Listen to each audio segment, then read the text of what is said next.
All right. So today's guest is a holistic health expert with over 30 years in the wellness space.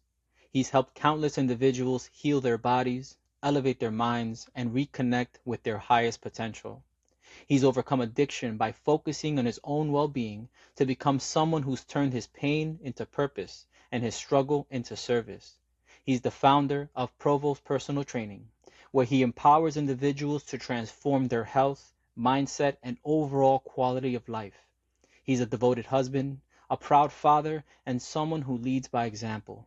It's a pleasure to introduce today Mark Provost. Mark, welcome. Thank you, Senflo. That was such a kind and warm introduction. It was beautifully stated, and I think I'd like to think I can live up to that wonderful introduction. So thank you, and I'm grateful to be here. It's my pleasure. I want to get started, I guess, from the beginning, the rock bottom. So, how did this journey start for you? Well, everybody's rock bottom is a lot different. I grew up in a family, a very um, like most of us, there were lots and lots of addiction. There was poverty. You don't really realize it when you're in it. But I was the youngest of four children. There wasn't a father in the house. My mother was raising four children pretty much on her own. Um, and one of my brothers was addicted to alcohol and drugs, and it actually ended up taking his life at the young age of 45. He was 12 years older than I. And then, my another brother, has had a lifelong self-loathing addiction where he's never really gotten over the pained relationship with our mother from an early age, and it's caused him to have obesity issues, self-esteem issues, um, relationship issues. He's just really struggled. He's not really part of my life anymore. There really isn't any acrimony. I love him very much, but he just chooses not to be in my life. I think it would be, if I put myself in his position, his younger brother is, really successful, got a good marriage, is having an amazing life, and yet he hasn't done that. And I think what happens is sometimes you can act as a mirror to somebody and they just don't want to face that mirror. And I respect his choice, but I love him very much. But he's struggling. And then I have an older sister who struggles with psychological and physiological issues, and I think hasn't worked since her mid-20s and has been on government assistance. So, here I am, the youngest of four, growing up in an addicted household. And, you know, I just, I was always athletic and, graduated high school, was a sports, especially basketball and baseball standout, was going nowhere quickly in my professional life. Didn't go to college, worked in the local fish plant. I grew up in a town on the water in the northeast of Massachusetts, a town called Gloucester, Massachusetts. Some may know it from the Perfect Storm movie, but that was my hometown. And just grew up with lots of drugs, lots of alcohol, lots of gambling addictions. That was my addiction. I got a gambling addiction at the age of 12, and my best friend was my bookie. So, that's how it all started. And from there, graduated high school, never really had a job that I liked, and met an amazing woman in my early 20s who I fell madly in love with. She was stressing the importance of getting a full-time job and, getting away from sort of my family business, which was a window washing business, the fish plant, having a seasonal job, which really fostered more of my compulsive gambling habit. And so, I got into the post office. I was making decent money. My family thought I had hit the lottery in my early 20s. I was a postal worker, delivering mail, and I was miserable. And even though I had met the woman of my dreams, I was very unhappy. The addictive behavior had taken over my life.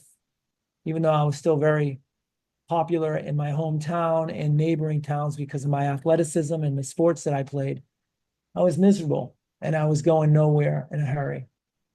And then what happened was, I think I was 24, 25 years old, 30 years ago, about 31 years ago. I decided to resign from the post office to the chagrin of my family and even my wife at the time. She wasn't my wife then, she was my girlfriend. I was leaving a full-time position that had benefits and security, and no one in my family ever went to college, but I fell in love with health and wellness. And I figured I couldn't be a professional athlete in my mid-20s because of my age and my lack of athletic ability, at least to get to the professional level. So what was the second best thing? Was to be a professional, you know, in the health and wellness field. So that way I could stay fit, stay healthy, um, help others stay healthy. I always had a gift for the gab. I really enjoyed speaking with people and making relationships. And so that's what I did. And that started my journey back 30 years ago in 1995. I took a chance, I risked, I was authentic. I was the author of my own life. I didn't listen to others who were living miserable lives and wanted me to do the same so they wouldn't feel guilty. I just wanted to live my life. And so that's what I did. I got into the health and wellness field in the mid 90s. I'll stop there and see if you have any questions before I continue my journey. No, no, not at all. Continue, please. So then, I started in health and wellness. I fell in love with it. Within a year, I was making as much money as I made in the post office because I built a really good client list working in someone else's gym. A friend of mine who I grew up with in Gloucester. And I remember my wife saying to me, at that time we were either just married or getting married. She said, how long can this continue? Are people going to just keep using you, forever? And I said, well, geez, I hope so. And but I knew I needed to own my own business because when you make a lot of money in someone else's gym or someone else's business, it can sometimes breed resentment, and they're going to want a lot of money in return for you being there. And that started happening. So I knew I had to go on my own. And at the same time, I started going to college. So a lot was going on. Got married in 1997. So I've been married 28 years now. Two beautiful daughters, 23 and 18. Like I said, I'm still with that same woman, the love of my life. She's my better half. Behind every good man stands a good woman. And then what happened was I decided to leave that first business and to open my own studio early into the 2000s, 2001. And that was almost 25 years ago. And I opened my own personal training studio, and that just had a client list of about 50. I hired some physical therapists and other trainers. So there were 4 or 5 trainers in my facility, a very small facility. I started going to graduate school in 2005 in Boston. I went to Boston University to get my master's in exercise psychology and counseling, just to cast my net, just because I was so sort of burnt out and bored being a personal trainer for 10 years. I loved it, but it was getting to me, and the gambling habit was still going strong. But that's when in 2006, a client of mine said, why don't we do a 21-day meditation challenge? She asked me to do it with her. And I did it with her in March of 2006. And I haven't missed a day since. So it's almost 20 years. I've been meditating. Meditation really planted the seed for me to become my own best friend and love myself and to heal myself 6 years later in 2012 of that gambling addiction. I'm sure I'm skipping steps along the way, but between meditation and then facing myself in the mirror every morning since 2009, I got that from Louisa Hay from Hay House Radio, the creator, telling myself I love myself in the mirror. And then I started doing a gratitude journal in 2010. I haven't missed a day in 15 years of 5, 10, 20 things that I'm grateful for in every given day. I mean, gratitude is a superpower. And then once I began to really love myself and become my own best friend, Senflow, then the wind went from being in my face to being in my back. Then all of a sudden, businessmen were coming in, giving me advice about how I could move my business in a different direction. I completely, from the year 2010 to 2012, in that two-year period, I changed my business model from an hourly personal trainer to a very high-paid holistic health coach. About 80% of my clients left. There wasn't any acrimony. It was just time for me to move on. Time for me to do what I was called in this earth to do, my avocation. And when you find your avocation, you don't have to look anymore. It finds you. And I just became this holistic health expert. I don't like to call myself an expert, but just catering. I live in a very wealthy, affluent area. So I have about 6 to 8 towns around me who could afford my services. And out of those 50 clients, maybe 15 stayed. But even with that, losing almost 80% of my clientele, I started making about 50% more revenue because I was charging a lot more money, and um, changed my life, changed my eating habits where they were always good, but I became a whole food plant-based eater in 2010, 2011. That 2 year period, changed my life. And, like I said, changed my business model, overcame a 30-year gambling addiction. You could put me in Vegas now with 100 grand. I'd go to the gym, work out, play lots and lots of tennis because I love playing tennis with my family. And my family are all accomplished tennis players because I wasn't spending time watching television and sports from 2012 to 2000 to the present moment. So I spent tons of time with my two daughters in the tennis court. We homeschooled them just because we didn't want them to be indoctrinated by the education system, which is really the indoctrination system. And I saw that even going through graduate school. And it made them great tennis players. My oldest just graduated from college, a fantastic Division III college in New York. She played 4 years of outstanding high-level tennis. My youngest daughter just graduated from high school.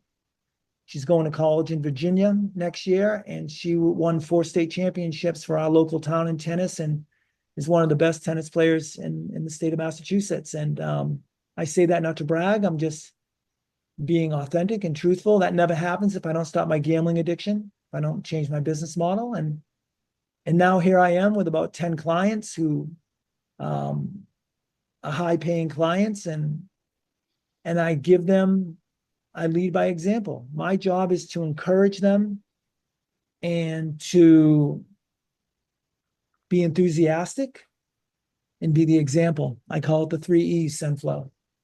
Most of my clients Beautiful. don't listen to what I tell them to do. They just want to be around me because they love my energy. They know I care about them. They know that I'm enthusiastic. They know that I encourage them. And think about the word encouragement. It means that you literally give them courage. And I'm the example. So that's my story. That's where I am now. I'm a loving husband. I'm a proud father of 2 amazing daughters. I love myself. My best friend in the world is looking at me right now on the couch. My 13 and a half year old dog, Max, he's a Labradoodle, and he got me in nature, and I'll forever be grateful to him. Um, and if any of your listeners, want to know more about me, I just revamped my website. It's www.provosttraining.com. And they can learn all about me and my programs. And that's not a sales pitch because it's more of a business card than where, I get any business. But that's where I am now. And I'm so grateful and I'm honored to be on this call with you and to share my story. And thank you for taking the time to listen. And if you have any questions along the way, I'm happy to answer them. Thank you. No, I have many questions. It's definitely a beautiful story that you share. And I guess my first question, thinking about the addiction and then I guess your relationship with money throughout that time, because of course that was affected. So how did you change your mindset around money after your gambling addiction? Great question. So I just have to give so much credit to my wife because even when the money was coming through me and I was a compulsive gambler and the business was still doing really well from, let's call it 2000 to, 2010, over a decade, she always trusted me. She always believed in me. Even when I was sneaking around a little bit, not being so honest about how much money I was actually making and putting lots of money in my gambling account. Now gambling is looked at as something that's socially acceptable because of, FanDuel and all the different, gambling apps. And now that it's, decriminalized, people are like, you don't gamble. I'm like, no, I gave that up a long time ago. But my wife, she trusted me, and that really helped me um, overcome the gambling addiction. But when it came to financial literacy and the money part, because I grew up so poor, I had such a great perspective because I grew up poor and I was living an upper middle class life, and I deal with the uber wealthy. So I kind of got to see all levels of the socioeconomic paradigm, that realm. And I realized that more money wasn't going to make me happy, because if I had enough to pay my bills, go on a couple vacations, buy really good, healthy food, and for my wife to be home with our girls, which she has been for 25 years since they were born, I had enough. And I would see my uber wealthy clients who had hundreds of millions of dollars, and some even a billion plus, drinking every night, struggling, um, caught up in many different addictions, made me realize that it wasn't about money. It was about something much, much more deep and much more important than money. It was about self-love, and it was about becoming my own best friend. And it was focusing on health, wealth, and loving relationships. And that's what I've been doing. And that those three things have really helped me overcome the gambling addiction. And it's just given me a great relationship with money. Now that I stopped gambling, the money comes through, and I'm just happy to put it in our accounts and pay for things like, how proud am I? My daughter just finished college. We got a big bill, and I was able to pay it. So my daughter doesn't have college debt. I mean, what a gift. I mean, as I said to Clementine when I did my member masterclass on Discord, I think the proudest moment, the proudest I can possibly be of myself, is that I broke the vicious cycle of poverty and sad lives. And I think I have a very good relationship with money. I use it to buy healthy food. I use my money now, and my clients look at me like I'm poor, right? It's all relative. You always have more than somebody, and you always have less than somebody else. But I use it for experiences. I use it for memorable experiences. That I don't need a fancy car, even though I drive a nice car, but I don't need a fancy car. My two daughters drive cars. My wife, we have that. We live in a nice home. I have a beautiful yard, and I say that I'm so grateful. But my clients think I live in a shack. It's got two bedrooms, but it's a beautiful area, a nice place to raise your children. So I have a really good relationship with money now.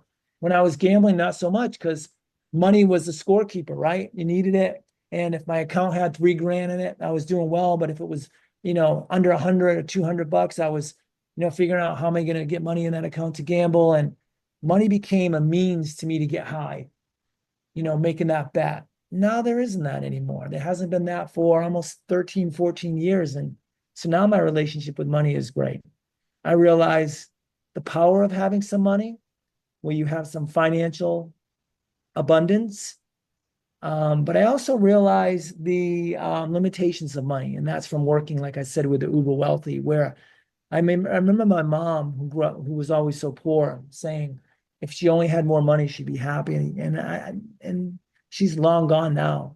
And it seems like my relationships gets better with her every day now that she's gone. And that's one of the things that's great about meditation as a benefit, is you begin to really forgive, and you rewire your own brain, where you have these loving relationships with people you once had broken relationships with, and whether they're alive or whether they're dead. So anyway, I have a really good, healthy relationship with money now, whereas when I was gambling, I didn't. That's wonderful. You speak on meditation and that you practice it daily. Would you say that that was the first step that you took that really made a difference for you? Or do you remember that moment when you figured out, okay, this is working for me? Was it meditation or was it something else? Well, it was something else, and I'll tell you why. Because I thought it was meditation, and I taught at the college where I got my undergraduate degree in exercise physiology. It was a local town, Salem State University. I'm from the Northeast, Massachusetts, and Salem, where the witches are. I'm sure you've heard of that. They have a college that now is a university. And after I got my undergraduate degree in 2002, when I was changing my life so much in a positive direction, about 15 years later, I got asked to come back and be a professor. So I became an adjunct professor for 6 years before COVID, maybe, yeah, 5 years, 2015 to 2020. And then once COVID came, I wouldn't wear a mask. I wouldn't get vaccinated. I wouldn't do any of that. That's another side topic, because I had so much experience about that topic as well. but I got an opportunity to teach 6 or 7 classes, and I made such great relationships with my students because I told them, and it was all about the importance of health, wealth, and loving relationships. That's what my classes were all about. Whether I taught exercise physiology, whether I taught exercise psychology, whether I actually even taught a class on meditation, I always taught the same thing. And it was health, wealth, and loving relationships. And I taught my students, and I just made these great relationships. But I'll never forget, in one of my first classes, there was this guy in the corner named Max. And he said, "Wait a minute, Professor Provost." He said, "You're telling us you started meditating in 2006, but you left the post office in 1996 and you turned your life around in that decade, even though you were still gambling and you still had a lots of roller coaster ride emotionally. But you really, you opened your own business, you started a family, you became financially somewhat independent." Yeah, financially independent. You weren't meditating in 2006. So, and that I reeled from that question because I always thought, yeah, it was the meditation practice. But so what I realized after Max asked me that great question was the number one thing we can do is not meditate, is not do these daily spiritual practices. They're really important. I wouldn't miss them if my life depended on it. But the number one thing we can do is live an authentic life. And think of the word authentic. It comes from author, to be the author of your own life.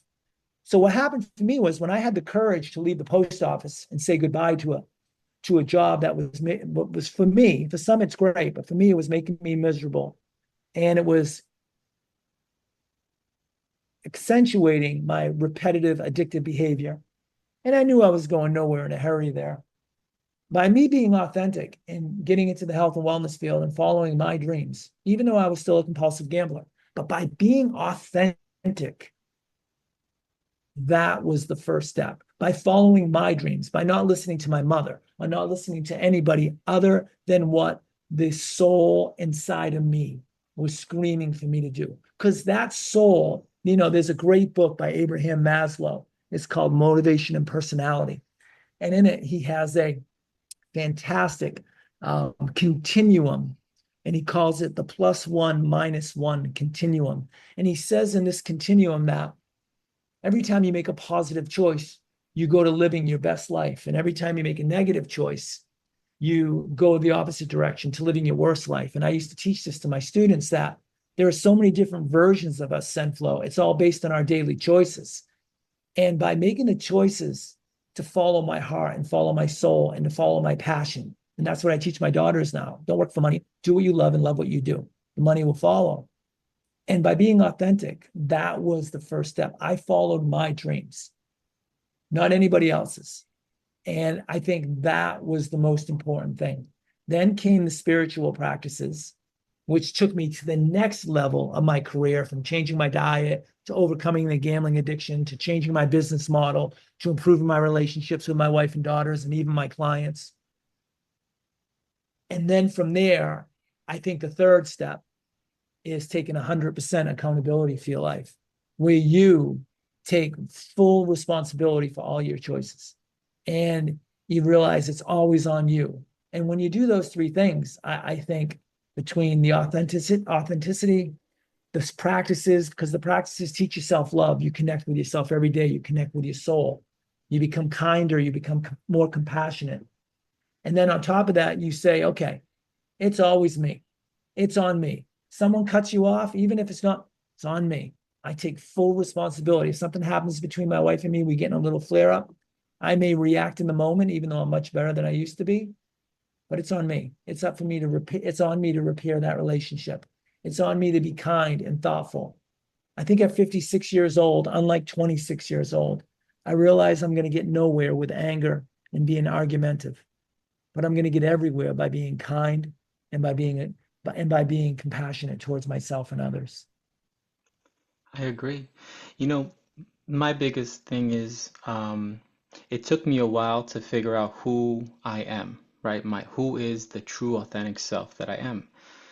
I think that um, it is important to address life in the most authentic way possible. But for many of us, the issue is we don't know who we are, right? Who is the authentic self? So you also mentioned mirror therapy.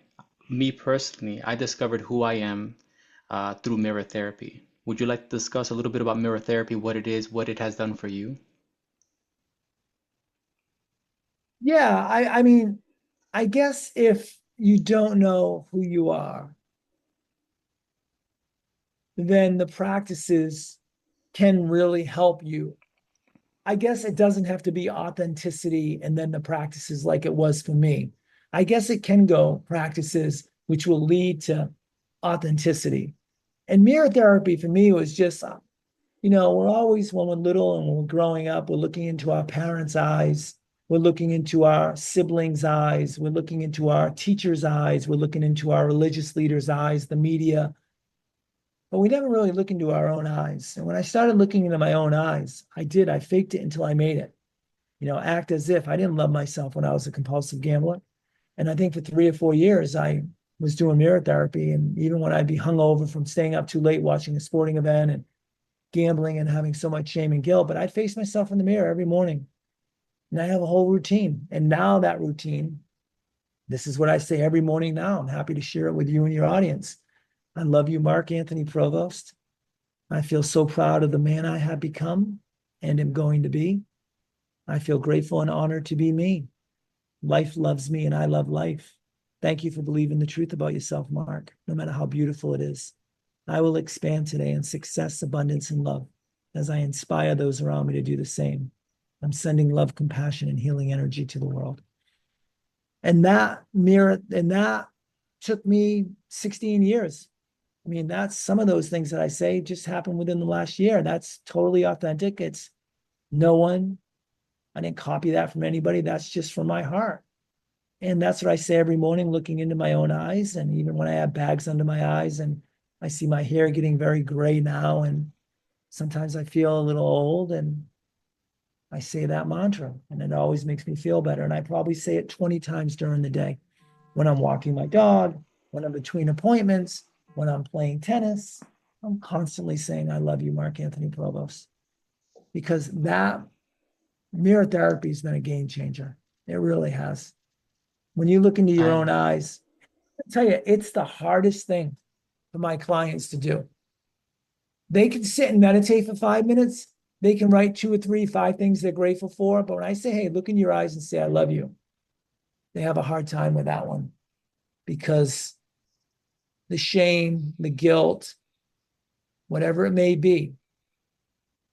Remember, I once read in a book, I think it was Mario Martinez. It's called Mind Body Code. And he talked about the antidote for shame is honor.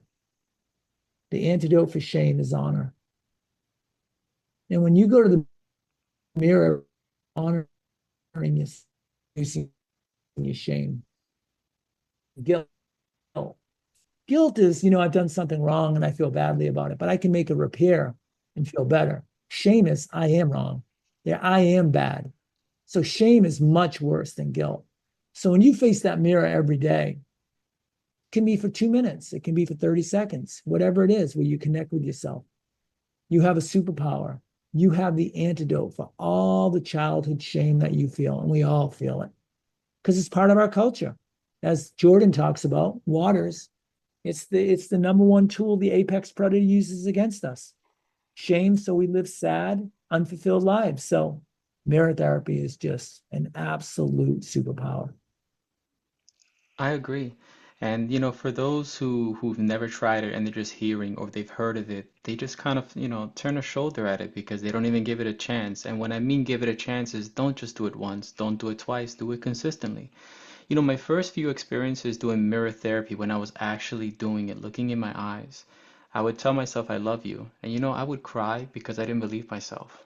And that Mm. was like the start when I realized, oh, okay, there's something to this. And just like you, I would just lie to myself. I just made it a habit to look in the mirror and just lie to myself. I didn't like the way I looked. I didn't think that I was out of shape at one point, and I just had all these negative feelings towards myself. And I would just look in the mirror and lie to myself. I lied to myself to the point where I started to believe it. And now I look in the mirror with joy, and I'm like, hey, good looking. How you doing, handsome? Everything okay? But it started first bringing up these emotions that we choose to maybe not feel, right? We feel shame when we say these things. We feel sad because we don't believe it. But if you do really try, you give it your all, at least I say for at least a few days, just consciously do it, you'll see magnificent changes immediately in your perspective of life. So I'm a big proponent of mirror therapy. That's something that I practice daily, and it has really changed my life. I appreciate your insight on that as well.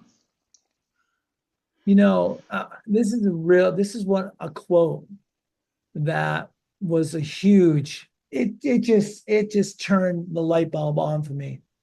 And it goes like this: people do not decide their futures. People decide their habits, and it's their habits that decide their future.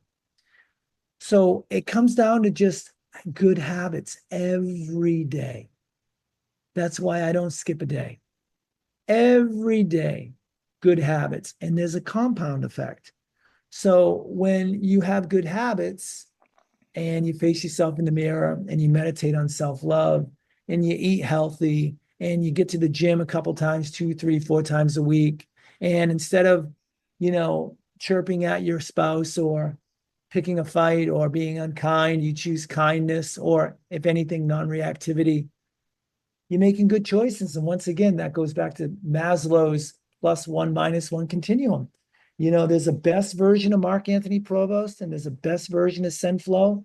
And then there's the worst version. There's still that Mark Provost that could be a compulsive gambler, divorced, estranged from his 2 children, working a low-paying hourly job, just getting by. There's that Mark Provost who's dead in the gutter. That's totally possible, the way I grew up and what I've seen with my siblings and losing, almost, I think, 9 first cousins due to drug addictions. Yeah, easily. But I'm living close, if not, and it's decisions, habits. So as I tell my client, you know, it's a choice. It's a choice. Do you want to be miserable or do you want to be joyful? If you want to be joyful, here's what you need to do. But so many of us, and the problem with our society is we look at money as the most. Abundance I'm is sorry to important. interrupt. You may be going in and out on you. I just might want to double check your reception. I don't know why. I haven't moved. No worries. Keep Let on me. going. My apologies. Can you hear me now? I can. Yes, sir. Yeah. So I just think becoming your own best friend and loving yourself and making choices that lead to really good habits, which will determine your future. It's that simple. But it's not easy because of that childhood programming and addicted. They literally become addicting. The drama, the pain, the suffering. And so you got to start a new way of life if you really want to change. And that's what I try to model for my client. I agree. Now, you've shared that one of the most effective ways to support people out of addiction is to help them replace it with something healthy. Is that correct? Yeah, it's hard just to overcome an addiction and go cold turkey. You just have to replace it with a healthy addiction. And so I have four categories, health, hobby, spirituality. For, like for me, when and I always loved sports, but now I found an individual sport, which was great because now I didn't even need a team. And I started playing with my daughters and my wife. And then I started playing with a whole new community of friends, a friend group, and playing tennis almost every day now, 15 years later. So I found tennis. Then I had a hobby. Well, what was my hobby? My hobby was walking my dog in nature. I love that. Spirituality. I upped my meditation practice. I did more mirror therapy. I wrote more things I was grateful for every day. I started doing lots and lots of positive affirmations and prayer and tapping and hot baths and urine therapy and yin yoga. And I just started doing so much more with the spirituality. And then what is the other S that I mentioned? So it was spirit and sport, like sports, spirituality, hobby, and health. And I just increased and I created my own. After 30 years of almost 25 years of experience, I started this eccentric isometric strength training program, which has just been incredible. It just gets you so lean and gets you so strong. And it's like amazing. I've been doing that since 2017, twice a week, and my body's never felt better and um, looked better. And so that's how I replaced the gambling. I replaced it with healthy habits because it's really hard because when you stop doing an addiction, there's a vacuum. There's a vacuum. And if you don't find something to fill that space with, then it's going to be really hard to overcome that addiction. Think about all the 12-step programs. If you're an alcoholic, you go to AA. Well, what's filled it? Going to AA meetings. Then you start becoming a sponsor, helping other people who were once like you, and helping others overcome an addiction that you once had is once again a superpower. That keeps you sober. Helping others is so important. And I get to do it for a living. So yeah, so that I think it's very important to find, what you're passionate about and start pursuing that. And if you don't know, then just what do you consume every day? What kind of podcasts do you watch? What do you do in your spare time? What do you do in your free time? Well, start doing that, whether it's for a living or whether it's to replace the addiction. I agree. Now, you speak about holistic health. What is that exactly? What does that mean, holistic health? It means emotional, spiritual, physical, and nutritional well-being. I have a model I've been teaching for a while now, ESPN mastery, I call it. Holistic health is being unapologetically honest. And even believe it or not, some of my high paying clients, I don't even go down this route. I don't go down this. I don't talk too much about it with them because I know what they want. I mean, I've been with clients. I think of my 10 clients, one client I've been with for 29 years. One client I've been with for 23 years, my highest paying client. Another client, 16 years. A client I'm seeing at 5:30 tomorrow morning, I've been with him 22 years. There's a relationship that was created sort of before this ESPN mastery. And they're not necessarily open to what I've learned. But my newer clients, and I've taken 2 or 3 over the last 5 years, we really get into some of this stuff. And it's the emotional, spiritual. So it's really making the foundation the meditation, the mirror therapy, and the gratitude journaling, and other spiritual practices. And then the physical. And the physical is about that eccentric isometric program that I told you about earlier. It's about doing some form of yin yoga a couple times a week. And it's about doing cardio that you love, whether that's walking the golf course, whether that's taking a walk, whatever you can do that you enjoy doing is the greatest form of cardio. So that doesn't seem like, you know, I'm not sort of revolutionizing the world there. Those seem like, well, the eccentric isometric, I don't think many trainers, if any, holistic health experts are doing that consistently with their clients. And the third part is nutrition. There are 3 nutrition parts. I truly believe in a whole food, plant-based diet with the foundation being fruit. I really do. I believe, like Jordan, the body is a water system, and the pipes, the vessels. I've watched a difference in my own body since I changed my diet. And I know people will say everybody's different, but it's funny. I'll just say this because I know people get very emotional and we all trap our trauma in our intestines and no one likes to be told what to eat. But there was this great study. I'm trying to think what book I read it, and it was outstanding. They took the 7 continents and they took 2 countries per continent. And they took babies right when they were off the breast and they were able to eat solid food. And what they did was the researchers, the people conducting the study, they took every food group. So they took tiny pieces of chicken, they cut it so the baby couldn't choke, tiny pieces of steak, tiny pieces of asparagus, not asparagus, but broccoli, cauliflower, tiny pieces of, maybe olives. I'm trying to think of the fat, what the fat was. And they took tiny pieces of watermelon and mango. So they had like carbohydrate, they tiny pieces of bread and cooked pasta. And every baby, whether it was from Chile, whether it was from Asia, whether it was from Western Europe, whether it was from the United States, whether it was from Australia, all 7 continents, every baby took the fruit first. And then they went to the pasta. They didn't touch anything else. And I say that to you because nutrition is controversial.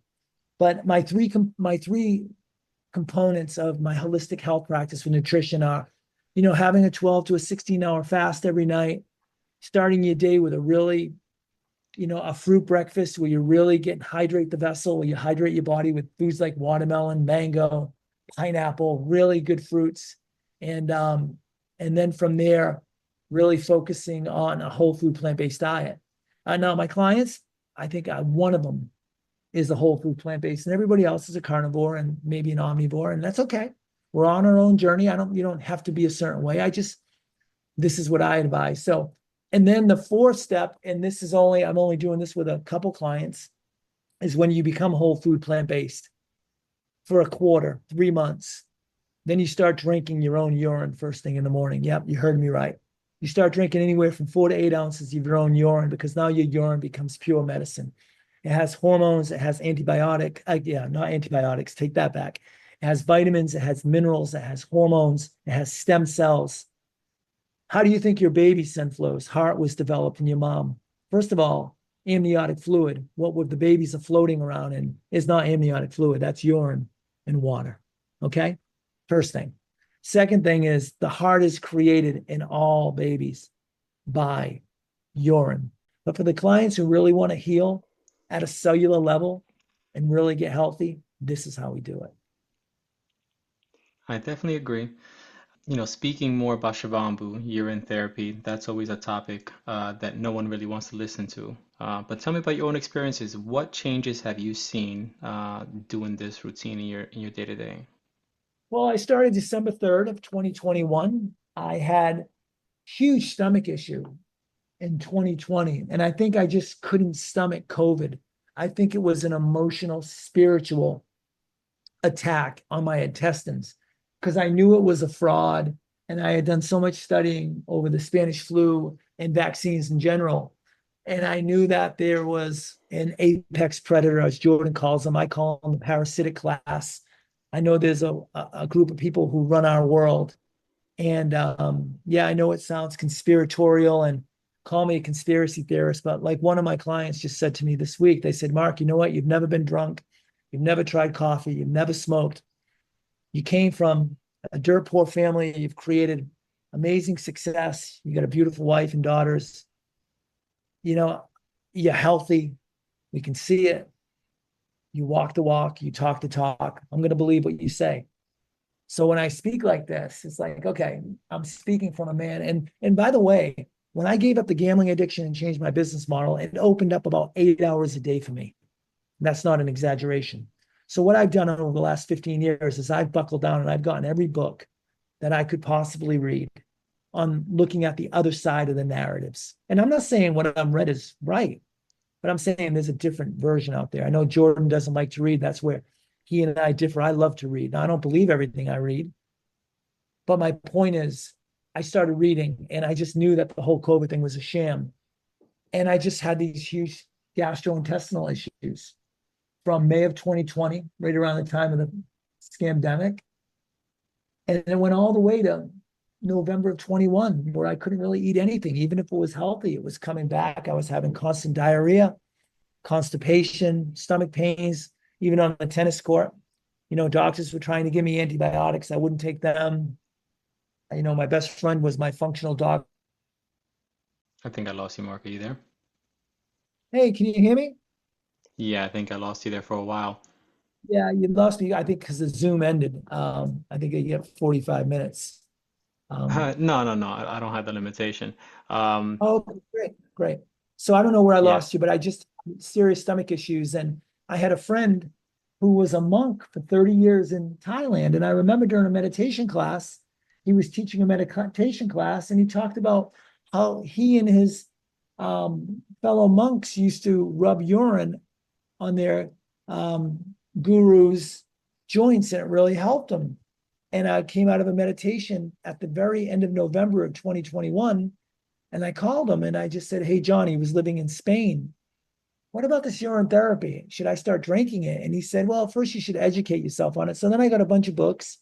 I read 3 books on it. And I literally I started at the very end of 2021. I read them, I devoured these books. And I started drinking only a couple ounces like everybody else. I thought it was disgusting. But soon that faded. And there's no more self-love practice. You can't have a better self-love practice than drinking your own urine. I truly believe that, especially when you say something beautiful to it, because water is programmable. I truly believe that. You look at Veda Austin's work and so many different, um, people over the course of history where water it's got a memory. And I started drinking it, and literally within 3 days, all my stomach problems went away. And I've been drinking it now for coming up on 4 years every morning, anywhere from 6 to 18 ounces probably. And it's made me more loving to myself. It's completely changed my health. My health was always good. So I just feel more alive. I never get sick. Maybe I get a once a year detox where I'll get a cold or a flu. But usually if I get some sort of, I don't believe in contagion. What happens is if I have some sort of emotional stressor, like I had an argument with my wife over the holidays and I got really sick the following week when we were away in the Caribbean, my family. And it was because of my emotional stress. I did a poor job at handling my emotional stress. And stress, nothing can get you sicker than emotional stress. So, but for the most part, the urine has just been amazing. One of my favorite practices now, talk about being a holistic health coach. And I collect my urine all day long. So not only do I drink my morning urine, but because I eat so much fruit, especially watermelon, I urinate probably between 48 to 96 ounces in a day. And I collect it all.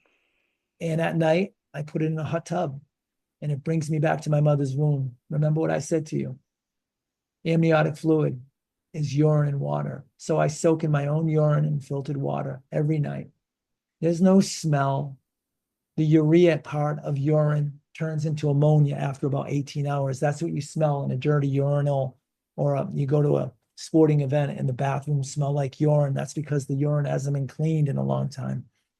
Your skin, your complexion, it changes everything. It's why a baby's bottom is so soft, because they've been floating in urine for 9-10 months. So it's a game changer. In Buddhism, they talk about the beginner's mind. The beginner's mind.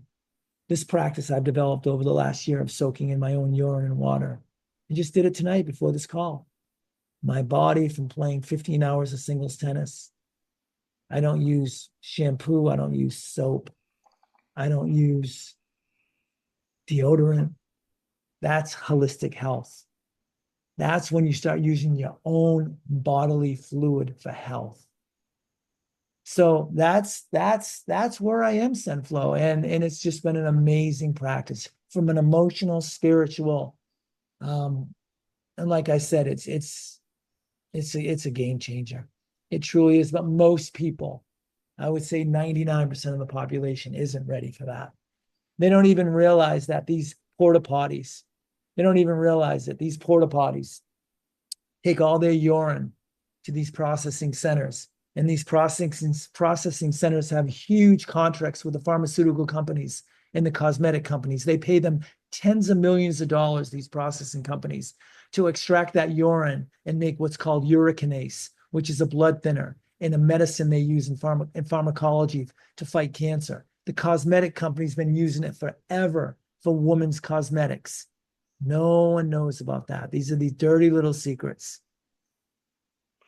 Have you aged your urine? Do you see any benefits to that? No, I don't do that because I made a deal with my wife and my daughters. It's messy, right? It's not that it's messy. It just begins to smell. The urea component. Yeah. Remember, urine is made of 95% water, 2.5% urea, and the other 2.5% are vitamins, minerals, hormones, stem cells, all the great stuff. But urea is a superpower as well, because when you drink your own urine, the urea is gobbled up by your microbiome, and the byproduct of that is called glutamine. And glutamine heals your digestive system. And that's what happened to me early on, which healed my stomach issues within 3 days. Nothing's healthier than your own urine. But I wouldn't advise someone who's drinking or smoking weed or eating a carnivorous diet or taking medications to drink their own urine. Because remember, urine is nothing more than filtered blood. It's your own filtered blood from your kidneys. So your kidneys say, oh, I have enough vitamin C, I'm going to dump that in my urine. Oh, I have enough vitamin B, I'm going to dump that in my urine. I have enough of this, it goes in the urine. But if your body is burdened with toxins, it overwhelms the liver. So the liver can't do its job. So now the kidneys have to help filter some of that poison. So that's where your urine would not be good to drink. You could still use it topically. And when I listen to people talk about shibambu or urine therapy or urine therapy, there are so many different names for it. Or Amaroli is another one, an old ancient Ayurvedic name. The people that talk about it, like Amanda Vollmer, and there are a few others, they don't really talk about what you should be eating. But when you really read the literature, it tells you to eat a whole food plant-based diet because you're eating the sun. Think about it. You're eating the sun. The sun is in blueberries. The sun is in blackberries. The sun is in kale. The sun is in even tempeh from soybeans. It's made from the sun. So, it's you want to eat food that captures the sun, the soil, the wind, the rain. That's what the body's meant to eat. So the more plant-based you can be, and I'm not telling you to be a vegan or anything like that. I don't fall into any of those vegan wars. I'm not vegan-gelical. I tell my clients just to eat as many fruits and vegetables as they can get in their body. So I've just had amazing results with, and I don't know of anybody doing that practice that I just shared with you, where I literally capture my own urine. Can't do the age stuff. It smells. It will smell up the house. My wife asked me, she said, I got to put up with you and share a bathroom with you. I don't want to go in there for it to smell like a dirty urine. And it does, because like I said, the urea component turns into ammonia after between 14 and 18 hours. So I don't age it. I think aged, fresh. I like fresh. I think it's the best bet. I'm not saying age isn't good for you, but it's just something that I don't want to do. And I got to live in a family. I live in a family with 3 other women. I respect them. And my daughters are horrified by the practice, of course. But my oldest realizes it works. She sees it. She'll make comments like that. Gee, you never get injured. And when you do get injured, you heal so quickly. I'm like, yeah, it's the urine, it's the stem cells. People pay 75 to 100,000 to get a shot of stem cells when they're their own urine. That's my long-winded story, Senflo, and I'm sticking to it. No, I admire your consistency with it. I have tried it. I didn't see any direct benefit. Like I guess maybe I didn't give it enough time. I only did it for a short period of time. But slowly but surely, this information is becoming more mainstream. And I think that for some, if they do try it, they'll see the benefits. And I would say keep an open mind for those listening about this topic, because everything can be beneficial if it comes from your body, right? Heal thyself. Speaking of healing the body, I want to speak more about fitness because you have spoken about eccentric and isometric movements. Can you break that down for me a little bit more? Sure. It's just instead of, we all can, most people when they work out, they contract their muscles in a concentric, which means shortening muscle by shortening it. And think about it. If you do a push up, that is the upward phase. So you go down and you push up. You go down and you push up. The upward phase of a push up would be concentric. It's shortening the muscle. But the problem is, as we get older, the shortening is what creates the load on the muscle. So what happened was I had hamstring issues, and I went to this really good physical therapist probably about 10 years ago. And if you go to a really good physical therapist, they do 2 things. They know 2 things. They know ice is bullshit. You never want to ice an injured muscle. You want to heat it. That's the first thing they know. The second thing they know is to do eccentric exercises because it lengthens and it heals the muscle at a cellular level. So what I did was I said, okay, let my own program. At that time, I couldn't serve. My right shoulder had complete reconstruction surgery in 2004 because I was a baseball player growing up.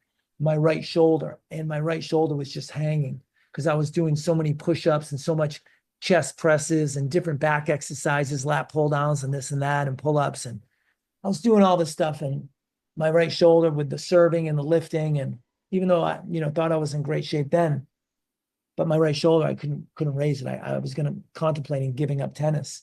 And then I just remembered, this physical therapist and, learning in graduate school about negatives. They're also called negatives. So I just started, okay, let me do a prehab program. So to give you an idea, like instead of doing a push-up, you just start slowly. You start in your push-up pose and you just go down as slowly as you can for 20, 30 seconds. That's the eccentric move. That's lengthening. You're lengthening your pecs. And then once you get to the bottom, you just hold. Now, ISO means same. So you're not moving. There's no movement. You just hold in the isometric and you'll notice everything will start shaking. You hold that for another 30 seconds. Obvious level, and there's modifications you can make. So anyway, I created this program where I took out the concentric, the shortening, the part that causes pain, and I just created all for all the major muscle groups: chest, back, shoulders, quads, hamstrings, biceps, triceps, and core. Those are the major muscle groups. So I created this 9. I'm a big 9. I love the number 9. I'm a 9 exercise routine. I do it backwards sometimes. And it's just, I have a couple of my clients doing it. I have my good friend doing it at the studio, and at my studio that I've owned since 2001. And it's just unbelievable. It gets rid of tendonitis, gets rid of all kind of muscle aches. Twice a week, less than 30 minutes. It's just incredible.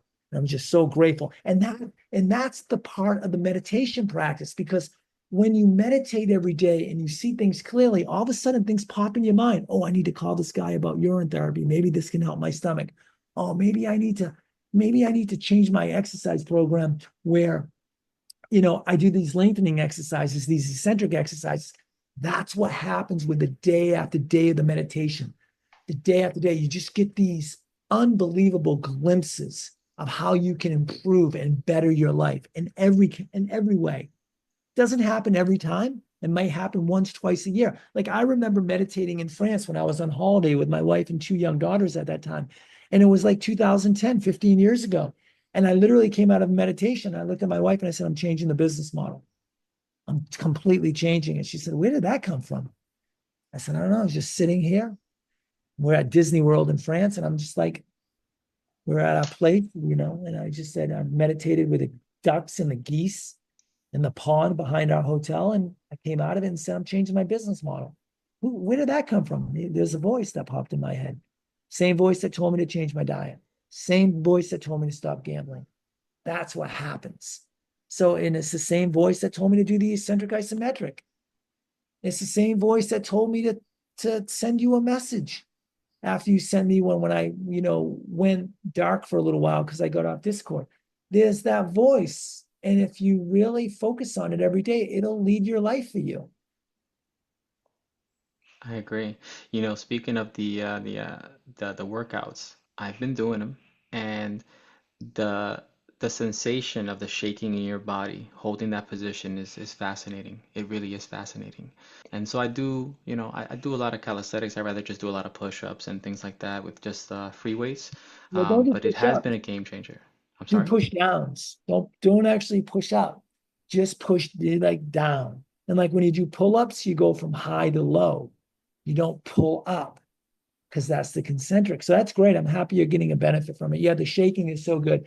It really leans your body out, gives you great tone, great sculpt, and it just elongates. So what it is it's a combination of yoga, cardio, and strength training all in one, and meditation. Because when you're holding a pose, like I do mine for 90 seconds to 2 minutes, my 9 poses, and I'll go down for 45 seconds in the eccentric and I'll hold for another 45 seconds in the isometric.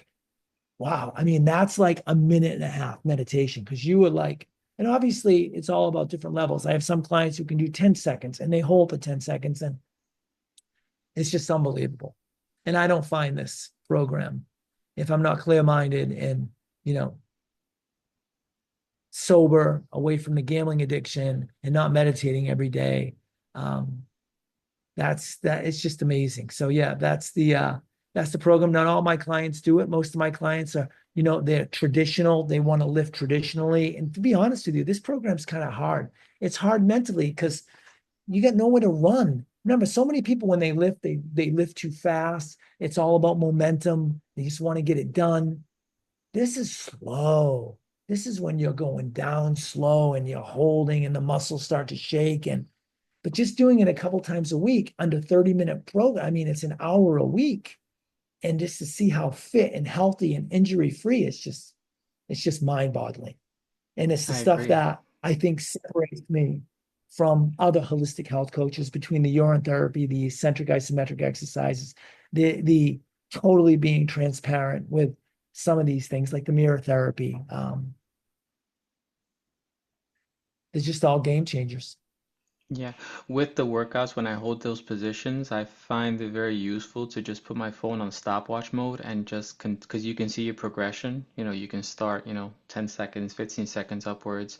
If you are looking into doing it, anyone who hasn't tried it, try with a stopwatch. It makes time go by a little bit easier because sometimes if you don't have like the sense of time while doing it, 10 seconds can feel like a minute, really, because your whole body's shaking.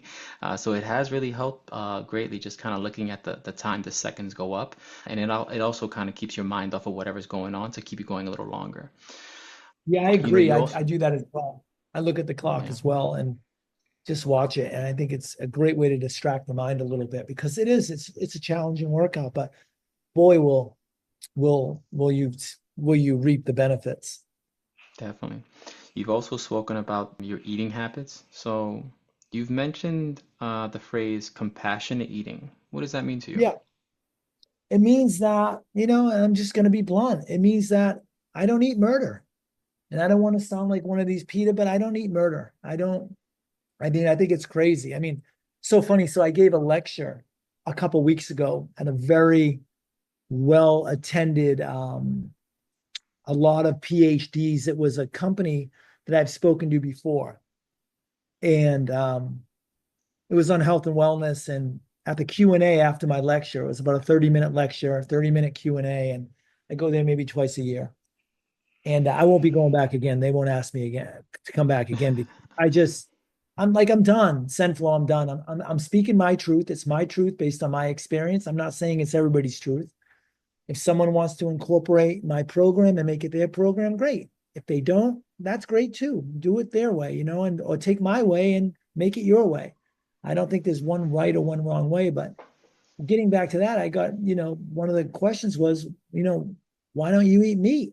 It builds muscle. And I said to the gentleman, he's a PhD chemist. I said to him very nicely, it's just common sense. And this came to me. I never read this. This is like right out of meditation. I said, tell me, when's the last time, his name was Adam. I said, Adam, when's the last time anything you ever loved died and came back to life? And he kind of looked at me, said, what's this got to do with, whether you're eating meat or not? I said, just please answer the question. I'll get to that. He said, I said, was it a pet? Was it a loved one? He said, no, it's never come back to life. No, I don't know anything that's ever died and come back to life. I said, okay, great, great. I said, tell me, how does eating a piece of chicken or a piece of steak or a piece of veal or how does eating that go in your mouth? Is your tissue living or is it dead? He said, it's living tissue. I said, great. So you have living pecs, their life force energy in there. How can eating a dead animal build protein? So if you really dig deep, Senflow, and this is where it gets really, people start to squirm when I talk like this, but he kind of triggered me. But if you read Rockefeller and you read his autobiography, Titan, there's a man in there who ran the Rockefeller Foundation for 7 years from 1929 to 1936. His name was Max Mason. And he even said, and I read that Rockefeller's autobiography and how they changed the whole food industry and they met with the government and the pharmaceutical companies and big food. And they, that's where do you get your protein came from? They actually created that propaganda sign like safe and effective with vaccines. So what happened was Max Mason saying he only had that job for 7 years because he's like, how are we going to convince people eating sick animals, sick dead animals are going to make them have muscle? And it's the big, how can you eat something that's dead? It goes in your system. And how does it turn back to life? It just makes no sense. And then you got to read what, Jordan talks about, Arnold Eric, because he'll explain it perfectly in his mucusless diet system book. It's fantastic. All that turns into acidity or mucus or toxicity in the body. And when you get a cold or you get a flu, all that stuff you're spitting out for 2 weeks, that's poor diet. That's the meat. That's the cheese. Well, what's the difference between fruit and vegetables? You're eating the sun. That's what we're supposed to be eating. So when I say that to people, so I said that to Adam, and he took offense to it. And I'm a compassionate eater. I don't believe in eating dead, something that died for me to eat it. Now, I did for 42 years. My mother would be rolling over in her grave. She probably is. I was a carnivore. I ate steak and potatoes and chicken and every fish growing up in Gloucester. But think about it. People don't want to go this way. And I don't really talk about it much because most of my clients are carnivores. But when I give lectures, I'm not the most vaunted speaker anymore because I'm speaking my truth.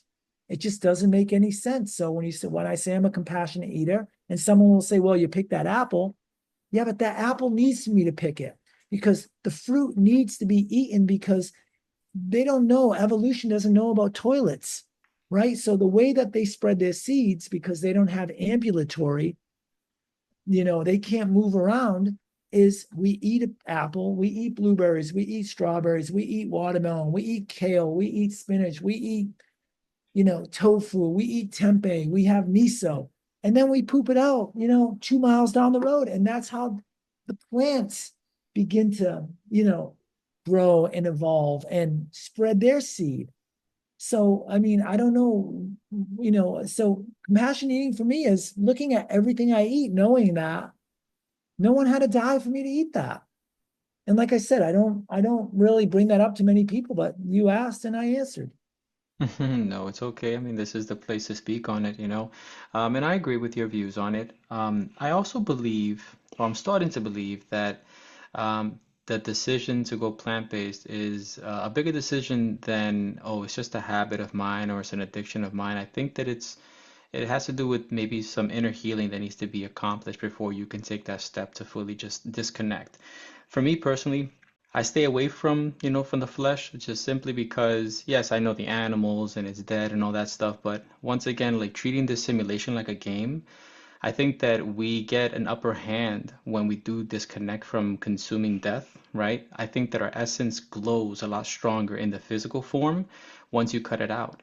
There's just something about a person that lights up within them when they, maybe it's not something that you can actually feel automatically, but there's a sense, we have these senses, these auras, and I do see it as being kind of like an advantage. When you do disconnect from that, you are now raising your vibration and your frequency, and that is noticed from those around you. Do you kind of feel that way?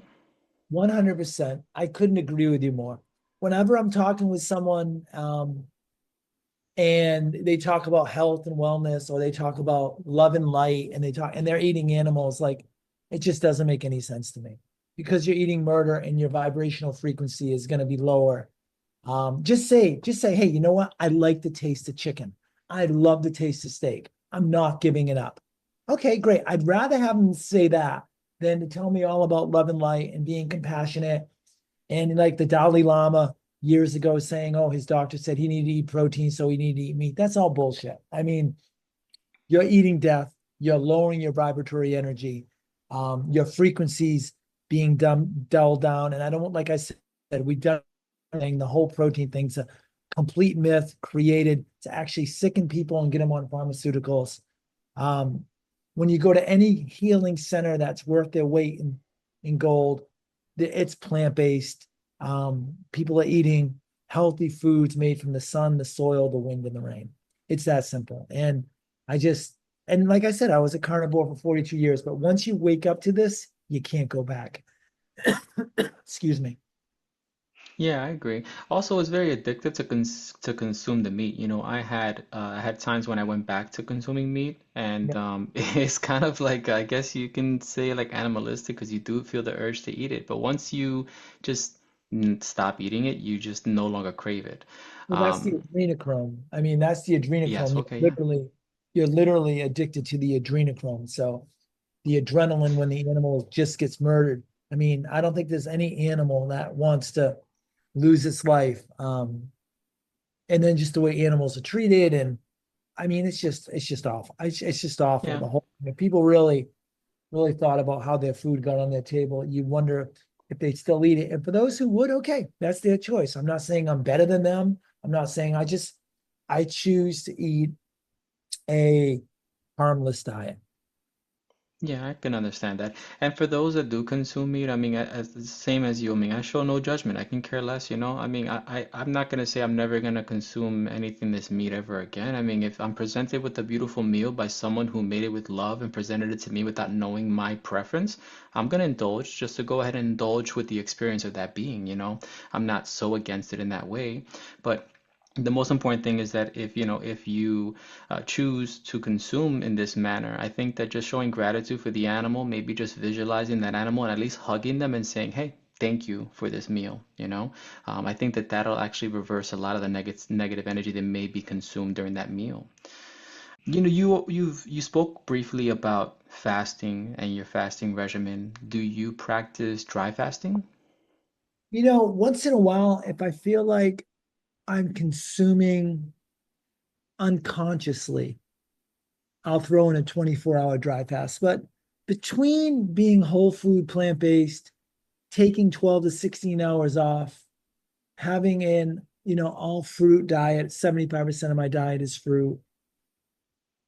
I used to fast every Monday, but for me, fasting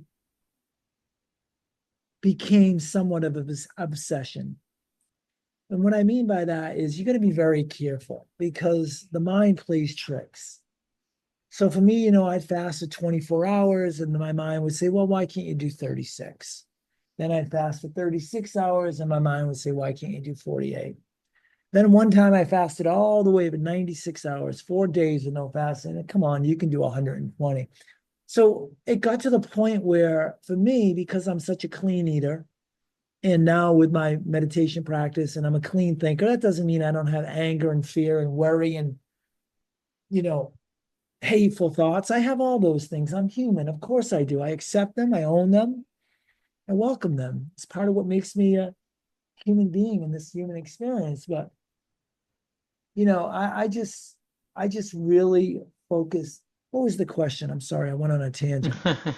No, we were just speaking about if you dry fast, but I agree with you. Yeah, You know, so I don't if get caught you, up. I yeah. don't get caught up with it. I go maybe I'll go 24 hours, but you know what? I enjoy eating. I drink my urine first thing in the morning. I start eating fruit at about 10 to noontime a.m. I eat fruit all day long. I usually have one solid meal a day. My wife is a tremendous plant-based cook. I'll have some pistachios maybe later in the afternoon, some dried mango, some dark chocolate.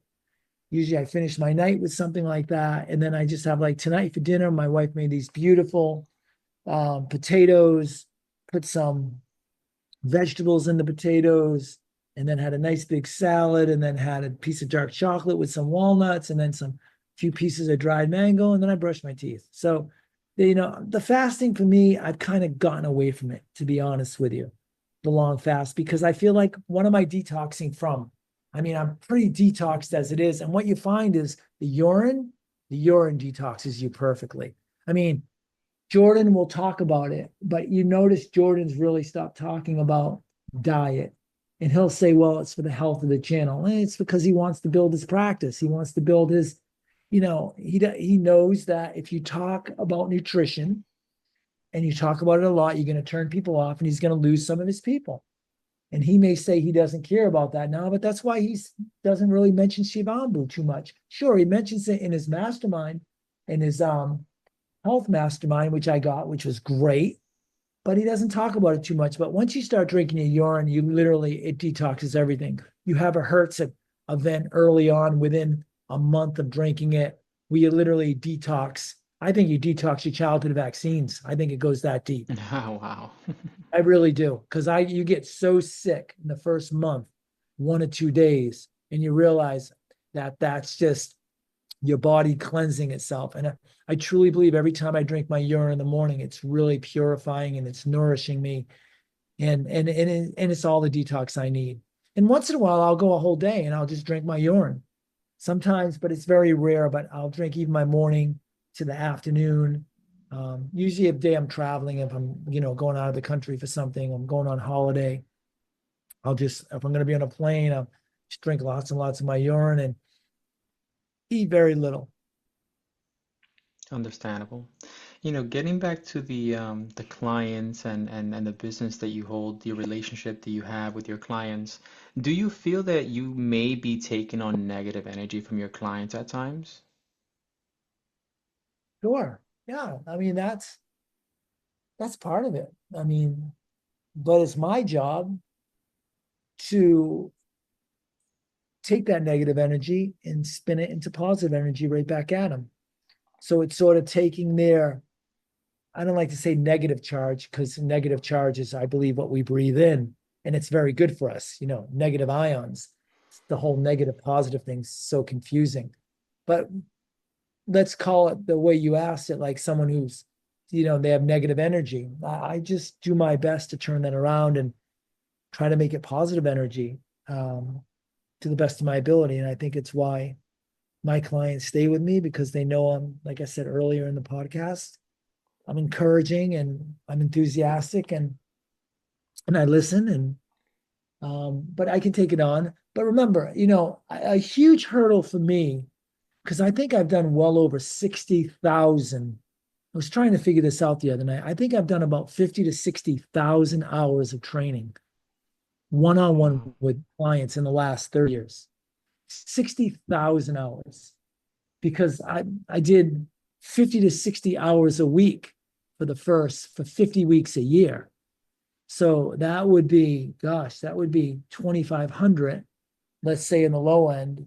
And I did that for 15 years. So it's 25. So there's 37. Yeah, I'd say I'm up around 50,000 hours of one-on-one client working with clients. So you get to know people and you understand the art of relating and being able to spin that negative energy into positive energy by figuring out a subject that may fire up your client, that they like it, they're passionate about, where you can redirect them if they go negative. And I realized way back in like 2015 that my job was to provide my clients with the emotional, spiritual, physical, and nutritional tools to help them live their best lives. But it's their job to take those tools and run with them and practice them every day. It's not my job. My job isn't to do it for them. My job is to provide them with the tools. Whether they do it or not is their choice. And I think they kind of like that, because I don't nag them. I don't know you got to eat a certain way or you got to meditate. Most of my clients don't meditate, send flow. I mean, but I meditate, and I think they actually, people, when they know you're authentic and you're genuine and you care about them, especially when you care about them, and my clients know I care about them, and they can afford my services, they want to be with you, and they know you're the example. Because if they ever get their shit together, they're gonna know where to turn to get to healthy in a hurry. So yeah, I don't really take on their stuff. Maybe a little bit, but my wife's great. I can talk to her about it if I have something going on or um, but that's once again comes down to the meditation practice and just every morning facing myself. Like tomorrow morning, I have a 5:30 to 6:30 client. And then I get another client from 6:45 to maybe 8:30. And I get another client at 9. You know what my mind's thinking? Okay, when am I going to get my 30 to 40 minutes? Where am I going to find my 30 to 40 minutes? Because usually I do it first thing in the morning, but tomorrow is just a really busy morning. So it's like, where am I going to get my 30 to 40 minutes where I can just be alone in that quiet room and just be with my thoughts? So What that's have you, that's go ahead, I'm sorry. no, that's good. What was your question? No, I did. What do you find is like the most common roadblock that people face, like when they're trying to live their best life? Themselves, themselves. That's Yeah. it. That's an easy one. There's a great quote. I like to say quotes because people seem to understand quotes. Be kind because everyone you meet is fighting a great battle, and that battle is with themselves. It's us, not our parents. It's not our employer or employees. It's not the news. It's not Donald Trump. It's not Joe Biden. It's us. We get in our own way. And once we can step out of our own way and become our friend and not our foe, then once again, the wind goes from being a headwind to a tailwind. But that's such a huge step. And here's the thing, money isn't going to make a difference. Academics aren't going to make a difference. That's something that you got to do. put the work in, and that's where these practices come in. That's where you become your own best friend. I think the most important thing in self mastery is becoming your own best friend and loving yourself. And then you can get out of the way, and you can start working for success and love and health and wealth and all the things that go with it. But that's it. That's what gets in their way themselves. How does someone start to become their own best friend? I like I said, I think my model was authenticity, then doing the practices, and then taking 100% accountability for my life. Those are my three.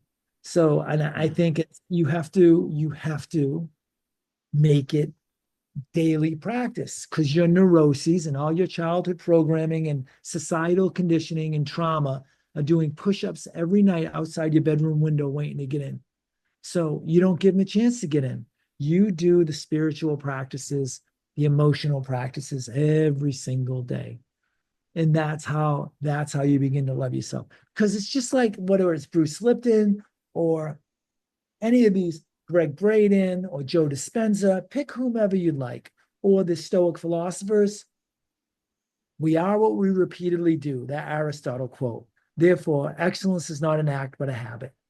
You just make it a habit of loving yourself. You don't make it a habit of hating yourself. That's it. It's that simple. I'm not saying it's easy, but it's that simple. You just make it a habit to be kind and loving to yourself, even when you don't feel like it. Sure, you're going to screw up from time to time, but then you get on that cushion the next day and you make that relationship with yourself the most. My wife and my daughters aren't the most important thing in my life. I am the most important thing in my life. Loving me, being my own best friend, is the most important thing in my life, because I connect to my higher power, God, call it what you like. Every morning, I'm going to be on that cushion, whether it's 30 minutes. This morning, it was at the beach because we're in a heat wave for 40 minutes. I just sat there. Yeah, I get uncomfortable. I get uncomfortable with the stillness. I go into my mantra. I come out of my mantra. I start having thoughts. And I just sit there every day, and it's the greatest thing I can do. So that's how you love yourself. That's how you begin to love yourself. Is it common to work with clients who just refuse to show up for themselves? Yeah, sure. Most of my clients Yeah. do that now. Sure. You had Yeah, mentioned most, go ahead. no, I'm just saying most of them don't want to do this work, but You they had have the financial resources to afford me, and they love my energy, and they know I care about them. We have therapeutic alliance, which is just mutual caring. They know if they need me, I'm here for them in whatever regard. so you had mentioned earlier that I guess giving an example that you have a call tomorrow with a client at 5. Is that 5 in the morning? Yeah, 5:30 tomorrow morning. I'll meet him in actually 5:20. He's just a once a week client, been with me 22 years. Great guy, 76 years old, looks like he's in his 50s. He's not the fittest guy in the world, but he looks good. He's got very good Italian genes and very good skin, and he's just a great guy. He's a good friend. I love him, and I look forward to seeing him. And so we'll go through like a little exercise program. I'll take him through some eccentric isometric exercises. He'll tell me about his work week, some of his challenges, some of his wins, and we'll spend an hour. And then from there, I'll go over one of my biggest client. I go to his house a couple towns over, and we do about an hour walk together, he and I, and he tells me about what's going on in his life. And then I come back and I do yoga with my next client at 9 o'clock. And it's not always like that. I'm not robotic. Today I did one appointment. That's the great thing. I have time affluence now. That business model changed 15 years ago, gave me time affluence where I can do the things I love to do besides being a holistic health and wellness coach. And I'm so grateful for that. I can walk my dog in nature, I can play lots of tennis, I can be with my wife and daughters, I can travel.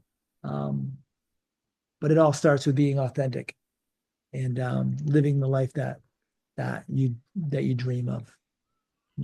And most of the relationships that you hold with the clients, they're in person. Is that correct? You don't have virtual Yeah, it's in visits? person. Yeah. And that's the funny part because here I am. I got to meet you, thankfully, and so many other people on this Discord and joining the university. And I've been following Jordan's work now for 4.5 years. And I agree with most of what Jordan taught. I mean, I'm probably 75% in agreement with Jordan. Not to say that I have a monopoly on the truth. I'm not saying that he has 25% of it wrong. It's just you're not going to agree with someone on everything. But what was the question again? You could tell it's Well, no, it's okay. it's Well, my question I'm was usually asleep by 9:30, so I'm just that's that being what is it 10:30 Eastern now, so I'm just I'm used to being in the I go back to end. bed. So ask me to Well, repeat that question, please. no, no worries. Well, so I was just inquiring about the way that you do your visits with your customers, like they're in person. You prefer to be in Yeah, person. in That is your person. model. That's the thing about this university, which I don't really get that much, because if there really is an apex predator like Jordan talks about, and I agree there is, should we be online? Should we be starting businesses online? Isn't that what the apex predator wants? Isn't that what the lockdowns were all about? Keeping us away from each other? I mean, my business for 30 years has been if I can't hug you, I don't want to work with you. It's that simple. Shouldn't we be working in our communities? Like, and plus, with the money I charge for my services, it probably would be very challenging for me to get clients online. And I don't want to be at a computer all day. I want to be in, like, my office is nature. My office is my studio filled with windows. My office is sometimes the beach where I do calls with clients who are traveling. And so I'm not, everybody wants to sell you an online business, like to teach you how to run a business online. And I know Jordan's not just doing that. If you can run a business in person, I know he's all for that. But that's what I do. I mean, I'm an in-person trainer. And what this university has taught me is I don't want an online business. Yeah, sure, I may have a consulting business with clients who want to pay me a quarterly fee to help them with their health and wellness. And I do that now. I have about a dozen clients that I do that with that are not in person, but I much rather, be in person with someone where I can look them in the eye and there's no computer screen, and give them a hug and meet with family, and that's what I'm all about. I can respect that, but times are changing, the generations are having their different ways of communication. I think that we are blessed now with having the freedom, like you and I are speaking right now, in a manner where maybe a few years ago an interview had to take place in person, but now it's over the phone. Now, unfortunately, you're not able to see my body language and kind of see my facial reactions, and that's the downside to it. But I think with changing times, our business models might have to change as well. But if you are dedicated to providing that level of service in that type of way, then all respect to you, though, but if you do, see yourself maybe going a bit virtual to just expand, I think many people, younger generations that are more inclined to do things virtual, they may find great benefit in your work and in your services. So I wouldn't shut it out completely, No, keep I think that that's a lane really good open. point. Yeah, yeah, I'll definitely keep it open, and it could be some of my own. I don't want to say fears of just being on a computer screen all day. Not to say I have to be on all day, but I've made this business work, Zenflow, an in-person business for almost 30 years now, and I'm sticking to what got me here. But I'm not going to say I'll never be online.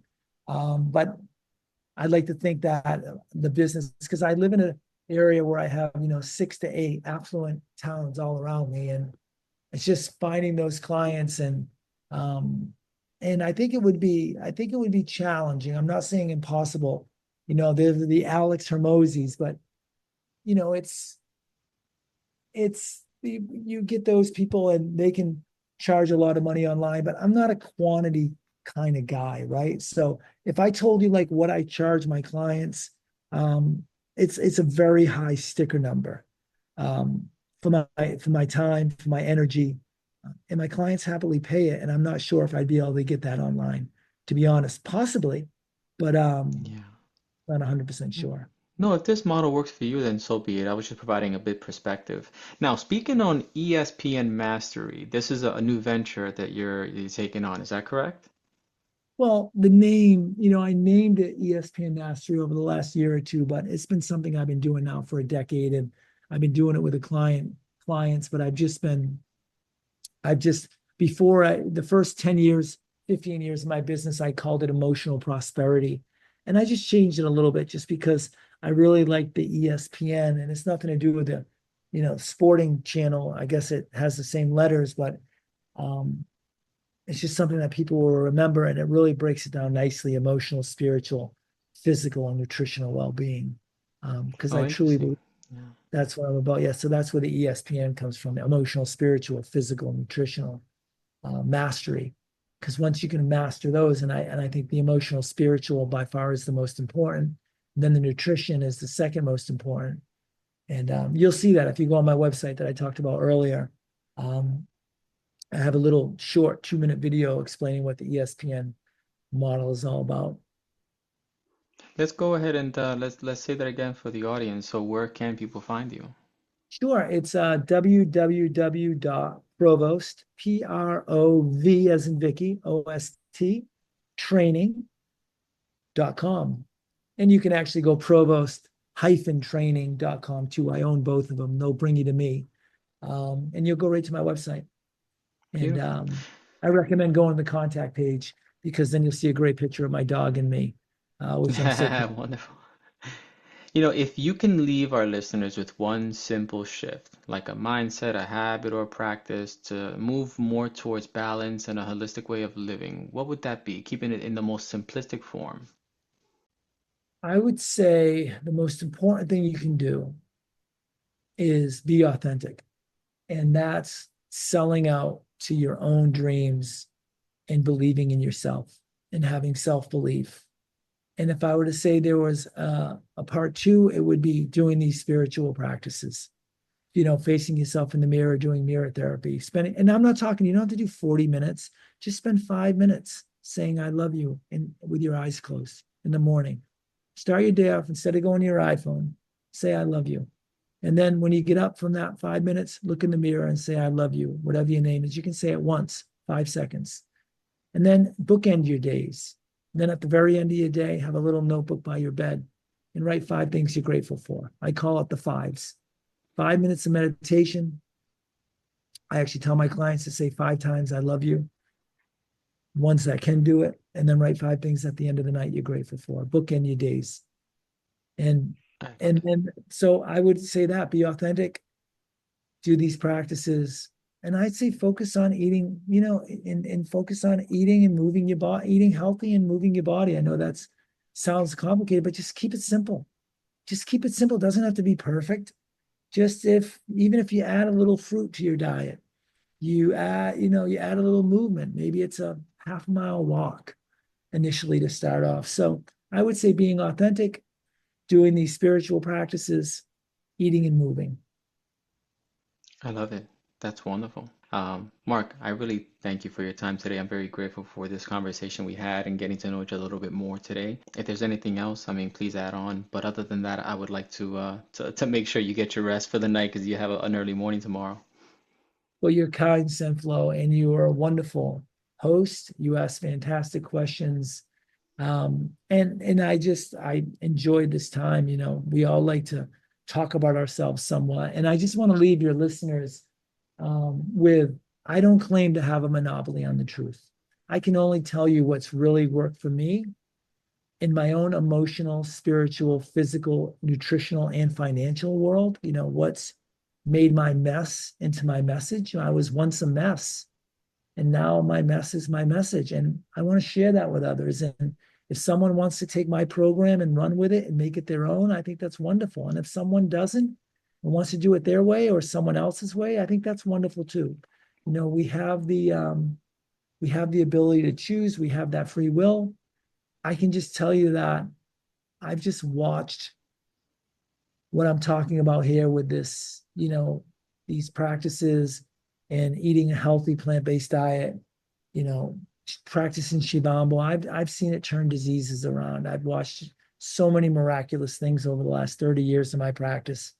Um, for the people who are willing to get out of their own way and try a new way and to love themselves and become their own best friend, just amazing things await. So, yeah, I thought this was a great interview. I thought you did a great job. And if anybody has any questions, feel free to email me. My email is, you can find that on my website, or my email is mark at provost-training.com. That will come directly to me. Once again, it's Mark, Mark, at Provost. Now you need the dash training-training.com. Email me. You have any questions? I'll be happy to answer your questions. I love giving my time away. I always call my business a Robin Hood business, where I work for the rich and get paid well by the rich in order to give it away to people who can't afford it, because I grew up very, very poor, and I know what it's like to be very poor. And now I have some semblance of financial abundance. Health and wellness has been very good for me, very good to me over the last 30 years. And I want to share it with people and help them, whether they can afford to pay me or not. Beautiful. I'll make sure to add those details in the video description for those who are interested. And once again, Mark, I'm very grateful for this moment that we shared together, and I'm sure we're going to get to know each other a little bit more on the backside now. And yeah, so I guess we'll leave it there. And I I look forward to continuing to build a relationship, man. So do I, said Flo. It's been a pleasure meeting with you and tonight, and getting to know you, and take care of that beautiful family of yours. And if I can be of any service going forward, please reach out. I'm happy to help. Thank you for your time. Thank you. You have a great night. Bye. Good night.